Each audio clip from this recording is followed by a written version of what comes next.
Hello friends, कैसे हैं? जैसा कि आप सब जानते हैं, आज 14 जुलाई से सीसीएमएन काउंसलिंग, सीसीएमटी काउंसलिंग के सेकंड फेज का रजिस्ट्रेशन स्टार्ट हो गया, यानी स्पेशल राउंड के रजिस्ट्रेशन स्टार्ट हो चुके हैं। तो इन स्पेशल राउंड में जो स्टूडेंट पहले से पार्टिसिपेट किए हुए हैं, जो स्टूडेंट पहले से रेगुलर राउंड को पार्टिसिपेट किए हुए हैं, चाहे उनको कॉलेज मिला हो या ना मिला हो, वो कैसे पार्टिसिपेट कर सकते हैं। जिनका पहले एडमिशन कैंसिल हो गया था रेगुलर राउंड में, वो कैसे पार्टिसिपेट कर सकते हैं। और जो डायरेक्ट स्पेशल राउंड को, डायरेक्ट सेकंड फेज को पार्टिसिपेट करना चाहते हैं, उनको कैसे पार्टिसिपेट करना होगा, कौन कौन पार्टिसिपेट कर सकते हैं, क्या प्रोसेस रहने वाला, पूरा कंप्लीट स्टूडेंट्स आपको मैं डिटेल से समझाने वाला हूं। तो मेरे होते हुए आपको बिल्कुल भी घबराने की, चिंता करने की कोई जरूरत नहीं है। इससे पहले स्टूडेंट्स आपके लिए जरूरी इंफॉर्मेशन ये भी है, अगर आप भी पूरे काउंसलिंग प्रोसेस में प्रॉपर गाइडेंस, ऑथेंटिक कंसल्टेंसी लेना चाहते हैं, पूरे काउंसलिंग प्रोसेस में पर्सनली आप मेरा फुल सपोर्ट लेना चाहते हैं, 1-to-1 मेरे साथ डिस्कस करना चाहते हैं, स्टूडेंट्स आप भी हमारा प्रीमियम मेंबरशिप ले सकते हैं। और मेंबरशिप लेने के बाद स्टूडेंट्स आपको फिजिकल रिपोर्टिंग तक आपको फुल सपोर्ट करने वाले हैं। अगर आप भी इंटरेस्टेड हैं तो आप दिए गए व्हाट्सएप नंबर पे हमारी टीम से आप कॉन्टैक्ट कर लेना, वहां से हमारा जो मिनिमम फीस पे करके आप हमारा सब्सक्रिप्शन ले सकते हैं। तो चलिए स्टूडेंट्स, हम शुरू करते हैं कि हमें सीसीएमएन काउंसलिंग या सीसीएमटी काउंसलिंग का जो सेकंड फेज है, स्पेशल राउंड है, इसको पार्टिसिपेट कैसे करना है। तो आप में से दो तरह के स्टूडेंट है, उनको पार्टिसिपेट करने का जो तरीका वो दोनों का अलग अलग रहेगा। एक तो वो स्टूडेंट जिन्होंने रेगुलर राउंड में पार्टिसिपेट किया था या नहीं किया था, लेकिन उन्होंने अपना आईडी पासवर्ड बना लिया। जो स्टूडेंट्स रेगुलर राउंड में अपना आईडी पासवर्ड बना लिए हैं या रेगुलर राउंड को पार्टिसिपेट किए थे, चाहे उनको कॉलेज मिला हो चाहे ना मिला हो, एक तो वो स्टूडेंट, वो तो अलग स्टूडेंट है। एक वो स्टूडेंट जिन्होंने रेगुलर राउंड में कुछ भी नहीं किया, उन्होंने ना तो आईडी पासवर्ड बनाया, जिन्होंने किसी प्रकार का कोई फीस पे नहीं किया, वो डायरेक्ट सेकंड फेज को रजिस्टर करना चाहते हैं, डायरेक्ट सेकंड फेज में पार्टिसिपेट करना चाहते हैं। ऐसे स्टूडेंट को क्या करना होगा? तो सबसे पहले हम बात करें उन स्टूडेंट्स की जो डायरेक्ट सेकंड फेज में आ रहे हैं, डायरेक्ट स्पेशल राउंड को पार्टिसिपेट करें, उनको क्या करना होगा। ऐसे स्टूडेंट्स आपको न्यू रजिस्ट्रेशन करना होगा। पहले सबसे पहले क्या करना होगा? न्यू रजिस्ट्रेशन करना होगा। आपको यहाँ पे लॉगिन करने के लिए आपको आईडी पासवर्ड चाहिए, लेकिन वो तो अभी आपके पास है नहीं, तो आपको पहले क्या करना होगा? न्यू रजिस्ट्रेशन करना होगा। अब न्यू रजिस्ट्रेशन करके आपको आईडी पासवर्ड बनाना होगा, ईमेल और आपको मोबाइल नंबर ओटीपी वेरीफाई करना होगा, अपनी पर्सनल डिटेल आपको डालनी होगी। इसके साथ ही आपकी कॉन्टैक्ट डिटेल है, एड्रेस है, वो डालना होगा, आपकी एकेडमिक डिटेल है वो डालनी होगी। उसके बाद फॉर्म को फाइनल सबमिट करना होगा और आपको फीस पे करनी होगी। उसके बाद आपको चॉइस फिलिंग करनी होगी, वो आपका लास्ट स्टेप रहेगा। तो इसका स्टूडेंट्स हमने डिटेल से ट्यूटोरियल डेमो सेशन बना रखा है। आप सोच रहे होंगे पीके सर ने तो फटाफट बता दिया, हमें समझ में नहीं आया, तो स्टूडेंट टेंशन मत लो, पीके सर के होते हुए आपको बिल्कुल भी घबराने की जरूरत नहीं है। ये स्टूडेंट्स आप डेमो सेशन दे रखा है, इसको आप वॉच कर लेना। इसका लिंक आपको डिस्क्रिप्शन में भी मिल जाएगा और ऊपर आई बटन में भी मैं डाल दूंगा, ठीक है। तो ये आप सर्च करके भी आप हमारे सेशन को देख सकते हैं। ये तो उन स्टूडेंट्स के लिए हो गया जो डायरेक्ट सेकंड फेज को पार्टिसिपेट करना चाहते हैं, डायरेक्ट स्पेशल राउंड को पार्टिसिपेट करना चाहते हैं। अब बात करें उन स्टूडेंट्स की जो रेगुलर राउंड को पार्टिसिपेट कर चुके हैं, या तो वो रेगुलर राउंड को पार्टिसिपेट कर चुके हैं, चाहे उनको कॉलेज मिला हो चाहे ना मिला हो, उन्होंने अपना सीट एक्सेप्टेंस फीस पे किया हो या ना किया हो, उनका एडमिशन कैंसिल हो गया हो, लेकिन कुल मिलाकर जो स्टूडेंट्स फर्स्ट फेज को पार्टिसिपेट किए थे या पार्टिसिपेट भी नहीं किए थे, तो उन्होंने फर्स्ट फेज में ही अपना आईडी पासवर्ड बना लिया, उन्होंने अपना रजिस्ट्रेशन कर लिया था। यानी रजिस्ट्रेशन का मतलब आपने आईडी पासवर्ड बना लिया था या रेगुलर राउंड आपने पार्टिसिपेट किया था फुल।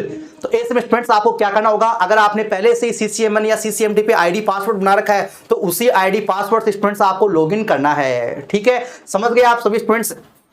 अगर आपको रेगुलर राउंड में कोई सीट मिला था लेकिन आप और अपडेट करना चाहते हैं, तो आपको उसी आईडी पासवर्ड से लॉगिन करना है। अगर आपने सीसीएमएन काउंसलिंग, सीसीएमटी काउंसलिंग को पार्टिसिपेट किया था लेकिन कोई कॉलेज नहीं मिला, तो भी स्टूडेंट्स आपको उसी पहले वाले आईडी पासवर्ड से आपको लॉगिन करना है। या आपने रजिस्ट्रेशन करके छोड़ दिया था, आपने फीस पे नहीं किया, आगे आपने काउंसलिंग पार्टिसिपेट नहीं किया, तो भी आपको उसी आईडी पासवर्ड से लॉगिन करना है।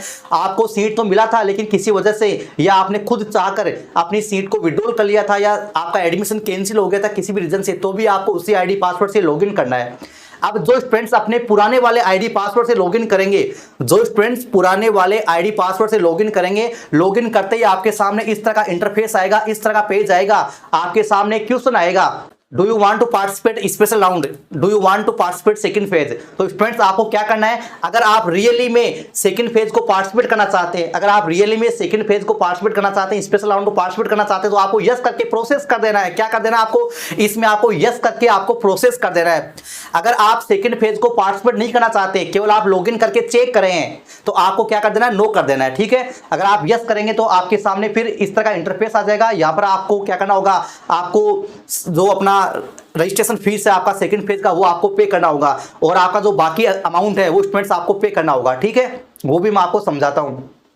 तो जिनके पास पहले से आईडी पासवर्ड बना हुआ है तो आपको उसी से लॉगिन करना है, आपको यहाँ पे यस कर देना है और आगे आपको प्रोसेस कर देना है। उसके बाद फ्रेंड्स अगर आपने रेगुलर राउंड में अपना कंप्लीट फीस पे कर रखा है, मतलब सीसीएमएन काउंसलिंग में अगर आपका जनरल ईडब्ल्यूएस ओबीसी है तो आपका 25,000 रुपये पे किया हुआ है रेगुलर राउंड में सीट एक्सेप्टेंस फीस और पार्शियल एडमिशन फीस के रूप में, और अगर आपका सीसीएमटी काउंसलिंग है तो आपने 40,000 रुपये पे किया हुआ है। तो फ्रेंड्स आपको केवल अब रजिस्ट्रेशन फीस ही पे करना होगा, ठीक है। लेकिन आप में से कई स्टूडेंट ऐसे हैं जिन्होंने रेगुलर राउंड में सीट एक्सेप्टेंस फीस पे किया था, पार्शियल एडमिशन फीस पे नहीं किया था, तो वो स्टूडेंट्स अब आपको पे करनी पड़ेगी, ठीक है। जो सीट बुकिंग फीस होती है वो स्पेशल राउंड में आपकी कंप्लीट जमा होनी चाहिए, या तो रेगुलर राउंड में आपने जमा कर दी होगी, अगर आपका कुछ अमाउंट पेंडिंग है तो स्टूडेंट्स आपको यहाँ पे अब पे करना होगा, ठीक है। इसके साथ स्टूडेंट ध्यान देना, जो स्टूडेंट डायरेक्ट सेकंड फेज को पार्टिसिपेट करना चाहते हैं, जो स्टूडेंट डायरेक्ट स्पेशल राउंड में पार्टिसिपेट करें, उनको भी अपना सीट बुकिंग फीस अभी पे करना होगा, अभी एडवांस में आपको पे करना होगा, ठीक है। रजिस्ट्रेशन फीस प्लस आपका सीट बुकिंग फीस दोनों आपको एक साथ आपको पे करना होगा। इसको पार्टिसिपेशन फीस भी बोलते हैं, जिसमें आपका सीट एक्सेप्टेंस फीस और आपका पार्शियल एडमिशन फीस इंक्लूड होता है, ठीक है। अगर आपने रेगुलर राउंड में पे कर दिया तो अभी पे करने की जरूरत नहीं है, आपके पास ऑप्शन नहीं आएगा। रेगुलर राउंड में आपका कुछ अमाउंट बाकी है तो अभी आपको पे करना होगा। ये स्टूडेंट्स आपका डाउट क्लियर हुआ। इसके बाद स्टूडेंट्स का ये भी सवाल रहता है कि सर अगर हमें कॉलेज नहीं मिलेगा तो हम क्या करेंगे, हमारा पैसा कहाँ जाएगा। तो फ्रेंड टेंशन मत लो, अगर आपको कॉलेज नहीं मिलता है, आप जो कॉलेज रख रहे हैं उनमें से आपको कॉलेज नहीं मिलता, तो स्टूडेंट्स आपको ये अमाउंट है कंप्लीट आपको रिफंड हो जाएगा, रजिस्ट्रेशन फीस रिफंड नहीं होगा, ठीक है। अगर आपको मान लो कॉलेज मिल गया लेकिन आपको और कहीं एडमिशन और मिल गया, आप सीसीएमएन काउंसलिंग से बाहर होना चाहते हैं, तो स्टूडेंट्स आप 5th राउंड तक अपनी सीट को विड्रॉल कर सकते हैं। आपका कुछ अमाउंट 2,000 रुपये डिडक्ट होकर आपको रिफंड हो जाएगा, ठीक है। इसके साथ फ्रेंड्स आप खुद मैन्युअली भी आप विड्रॉल कर सकते हैं, अगर आपको इंटरेस्ट नहीं है, आप उस कॉलेज को नहीं रखना चाहते, लेकिन ये पॉसिबल होगा 5th राउंड के रिजल्ट आने तक, ठीक है। अगर आपका किसी वजह से एडमिशन कैंसिल हो जाता है तो भी स्टूडेंट्स आपको फीस रिफंड हो जाती है। कई सारे स्टूडेंट ये बोलते हैं सर हमारी मन पसंद की कॉलेज नहीं मिलेगी तो हम क्या करेंगे। आपकी जो पसंद की कॉलेज है ना, आपकी जो पसंद की कॉलेज है वही रखना इस सीसीएमएन काउंसलिंग में, हर कोई कॉलेज मत डाल देना। आप जिनमें रियली में एडमिशन लेना चाहते हैं, जिनमें आप 100% श्योर है कि हम इस कॉलेज में एडमिशन ले सकते हैं अगर हमें मिलेगी, तो उन्हीं को आप चॉइस फिलिंग में डालो। आप फालतू की कॉलेज को क्यों डालते हो चॉइस में, फिर बोलते हो सर ये तो मेरे को पसंद ही नहीं थी, ये कॉलेज हमें मिल गई, तो आप जरूरी थोड़ी है। इसका मतलब क्या हुआ चॉइस फिलिंग का, आपको जो कॉलेज पसंद है उस सीक्वेंस में आपको डालना है और वही कॉलेज आपको रखनी है, जो आपको पसंद है वही कॉलेज आपको उसमें फिल करनी है, बाकी की फालतू कॉलेजों को आपको बिल्कुल भी नहीं रखना है।